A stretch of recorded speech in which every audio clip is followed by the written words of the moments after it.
Iya, nami itu dijelaskan sudah masa lalu backgroundnya lebih lama. Mungkin itu akan jadi lebih baik, tetapi waktu screen time-nya itu habis cuman buat dua orang ini aja. Halo semua, kenalin aku Kano Joshi di video catatan Wibu. Nah, kali ini aku mau ngebahas salah satu anime yang cukup dikenal di Indonesia sendiri. Komunitasnya cukup mengenal anime ini. Ya, sesuai judul, sesuai thumbnail, Cautious Hero atau Shincho no Yusha di catatan Wibu episode ke-27.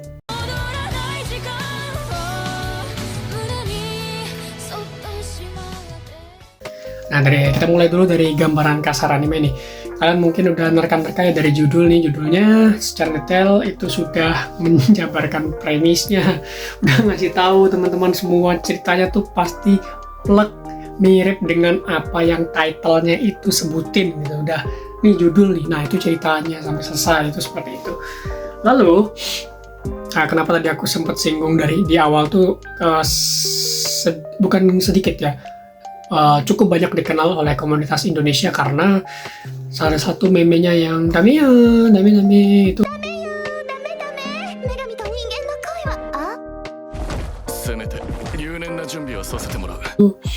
cukup booming ya teman-teman.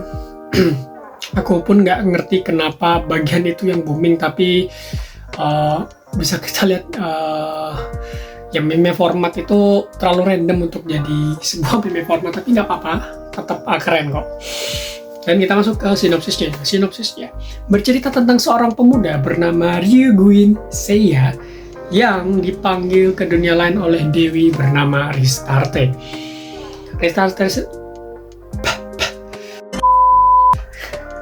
Restarte sendiri meminta Seiya untuk menyelamatkan sebuah dunia dari Raja Iblis. Klise banget ya ini saya kayaknya. Dan langsung mengajak saya untuk menuju ke dunia itu.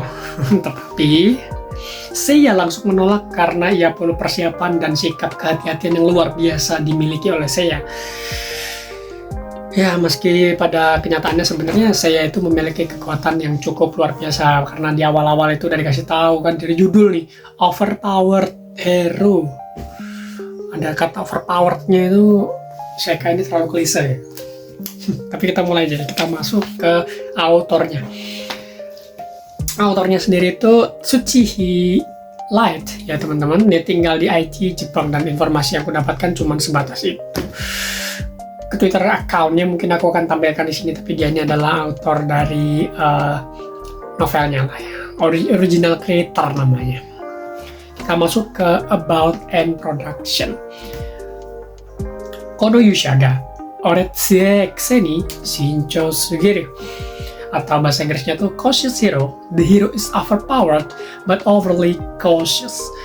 Like novelnya ini atau novel ringannya itu diterbitkan secara online di Kadokawa Kakuyomu pada Juni 2016, itu secara online ya. Kemudian diakuisisi oleh penerbit bernama Fujimi Shobo dan menerbitkan volume 1 pertamanya di bawah percetakannya Kadokawa tentunya pada bulan Februari 2017. Jadi kira-kira 1 tahun setelah novel online-nya itu rilis, setahun kemudian itu novel bentuk bukunya itu diterbitkan karena diakuisisi oleh sebuah perusahaan tadi ya. Kira-kira itu volume, kira-kira novel ringan ini berjumlah 7 volume karena volume terakhir itu berhenti di 2019 ya. Jadi aku anggapin novel itu selesai.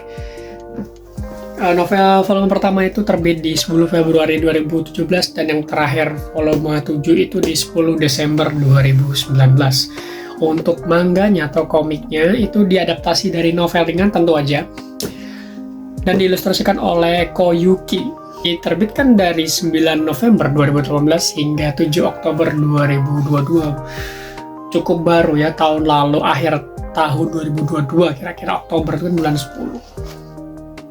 Dan baru selesai pada bulan itu. Berarti hitungannya ini komik udah selesai. Di majalah Monthly Dragon Age ya. Ya milik Fujimi Shobo juga ini, sama dengan yang akuisisi novelnya. Untuk animenya sendiri itu digarap oleh studio White Fox ya. White Fox ini oke. tayang 3-4 tahun 19 udah 22 23 5 tahun 4 tahun ya di 2 Oktober 2019, tepatnya di 27 Desember maaf, tayangnya itu di 2 Oktober 2019 sampai tanggal 27 Desember 2019. Kira-kira berjumlah 12 episode ya. Semusim. Kita masuk langsungnya ke reviewnya. Oke, ayo. Review yang pertama aku lakukan adalah tentu aja review dari visual atau grafisnya karena ini animasi. Untuk visual sendiri overall ini oke, style artnya bagus, keren, warnanya itu vibrant, kontras, dan secara animasi dan motionnya itu oke lah, nggak yang luar biasa banget, tapi terkadang ada bagian-bagian tertentu kayak contohnya ledakan sihir yang digunakan Seiya itu cukup bagus lah ini. Kayak anime one shot one kill tapi nggak semuanya merata, semua episodenya tuh merata, animasinya bagus semua, konsisten gitu, enggak, tapi di bagian-bagian tertentu ya anggap aja ini untuk menghemat budget. Storyboardnya menurutku bagus ya, angle yang di aneh juga ya, pada umumnya ini bagus-bagus saja, nggak ada masalah, sehingga bisa menonjolkan sisi yang mereka jual ya, nilai-nilai kekomedian yang mereka junjung itu. Karena memang anime ini menjual komedi, jadi visualnya benar-benar mendukung ceritanya untuk berkomedi sangat-sangat baik, sehingga apa yang ingin disampaikan itu tersampaikan meski hanya dengan gambar. Nah, kita masuk ke alur cerita. Untuk alur cerita sendiri menurutku itu overall oke, narasi yang dibawakan bagus, premisnya itu oke. Cuman di satu titik aku merasa kurang, yaitu di bagian penjelasan di akhir ya, kurang luwes saja, mungkin karena episodenya itu terlalu compact, terlalu sempit di 12 itu, atau misalnya ditambahkan 2 episode lagi gitu untuk memberikan penjelasan yang lebih gitu, supaya untuk penutup dari anime ini tuh cukup terbilang luwes gitu, karena ini terpaksa banget gitu kesannya cukup terpaksa. Tapi ya kalau kita ngeliat dari sisi positifnya ini overall oke. Jokesnya juga bagus, meski di satu sisi terkadang merasa overuse ya, jokesnya diulang-ulang terus, tetapi buatku pribadi aku menikmatinya. Jokesnya asik, narasinya bagus ya, ceritanya alurnya maju, cukup cepat ya pace-nya atau laju dari kecepatan alur ceritanya itu maju ke depan dan cukup cepat ya, maklum ya 13 episode. Oke, dan untuk review karakter. Nah, karakter ini cukup unik ya volumenya, karena porosnya itu hanya pada 2 karakter saja, yaitu Ryugu Seiya dan Restarte. Mereka itu terlalu banyak memakan panggung sehingga spotlight-nya itu atau highlight-nya itu dapatnya di mereka doang gitu, lempar-lempar joknya di mereka doang. Menurutku itu sebenarnya nggak masalah lah, itu preferensinya masing-masing gimana kalian menanggapinya, tapi aku lebih suka pemerataan, kayak karakter lain itu diberikan kesempatan yang setidaknya tuh dapat secara kayak 50% lah, keberadaan mereka itu mempengaruhi ceritanya. Memang secara lore atau secara cerita beberapa karakter itu mempengaruhi progres cerita itu, tetapi panggungnya itu kurang luas teman-teman, kurang banyak mereka itu, kayak di bagian-bagian tertentunya, misalnya kayak 2 anak bocah naga itu kurang dapat panggung, kayak tiba-tiba aja gitu aku merasanya, sehingga feeling yang diberikan untuk karakternya itu kurang. Dan karakter development sendiri biasanya ini adalah nilai yang ku junjung tinggi bukan sih, enggak, nilai yang menurutku sangat menjadi salah satu krusial lah ya untuk penonton, karena karakter development pasti kalian suka anime action atau isekai actionnya itu ada karakter development yang sedikit memberikan empati, itu simpati, sedikit menyentuh gitu. Dan di sini tuh ini kurang ya, karena maklum ya teman-teman, ini anime dengan formula gas-gasannya tuh komedi. Jadi untuk anime komedi sendiri itu aku tidak terlalu berekspektasi itu apa sih? Terlalu mengharapkan lebih untuk karakter developmentnya, karena ada karakter tuh terlalu fokus ke 2 orang terus, itu terus aja.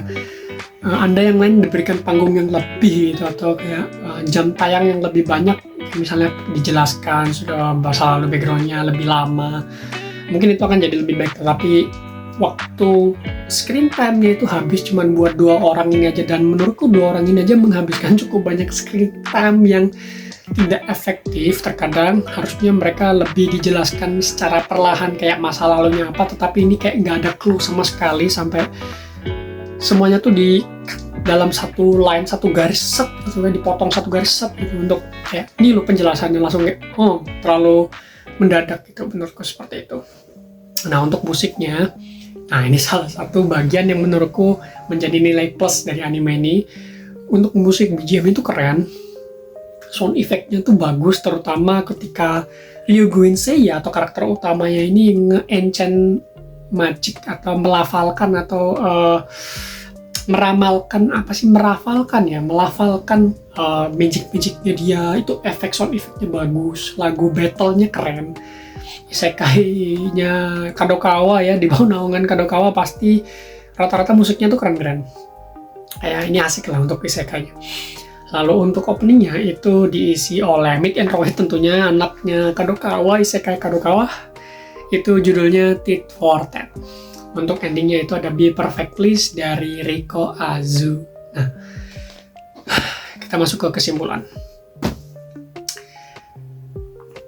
Ini salah satu anime isekai yang menurutku tadi cukup oke, komedinya bagus, aku nggak ada masalah, cukup fresh juga di tahun 2019 yang nggak kemarin sih, di tahun-tahun itu tuh banyak banget kompetitor anime lain yang cukup namanya gede gitu, kayak contohnya Demon Slayer, tetapi ini anime penutup tahun yang pada saat itu cukup asik lah karena terbilang fresh, jokes semua, ya kurangnya sih dia tadi kurang merata aja sih untuk karakternya, penjelasannya, narasi di bagian karakternya itu sih yang kurang menurutku. Untuk sisanya sih oke, fine aja lah ya. Nah, itu sekian aja untuk ibu untuk kasus Hero ya. Kalau ada tambah-tambah kata, salah kata silakan. Kok salah kata silakan sih. Kalau ada yang mau nambah-nambahin silakan. Kalau ada salah kataku mohon maaf. Koreksi juga boleh, silakan.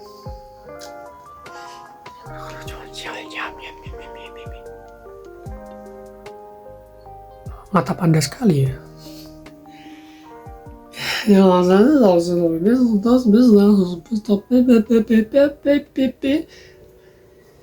Sampai ketemu lagi di video selanjutnya.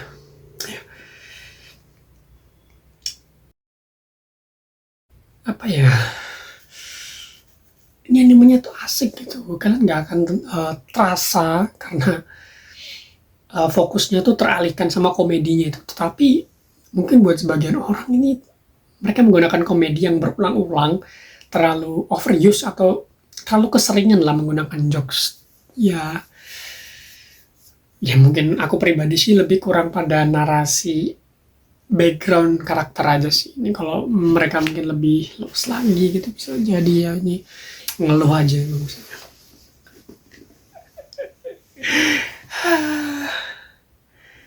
Tapi bagus lah itu. Oh ya, satu tambahan lagi. Ya, kenapa? Nilai positif dari anime ini adalah salah satunya itu skill voice actingnya Restarte. Itu aku melihatnya sebagai nilai jual lebih anime ini. Aku lupa nama voice actor siapa, tapi nanti aku tunjukin ini voice actornya Restarte. Dan itu luar biasa banget role-nya dia di situ. Dia bisa memainkan voice yang luas banget. Ini memang bukti bahwa ini profesional voice actor nih, skillnya bukan main. Dan memang luar biasa asik. Approve. Oke, sekian aja. Bye.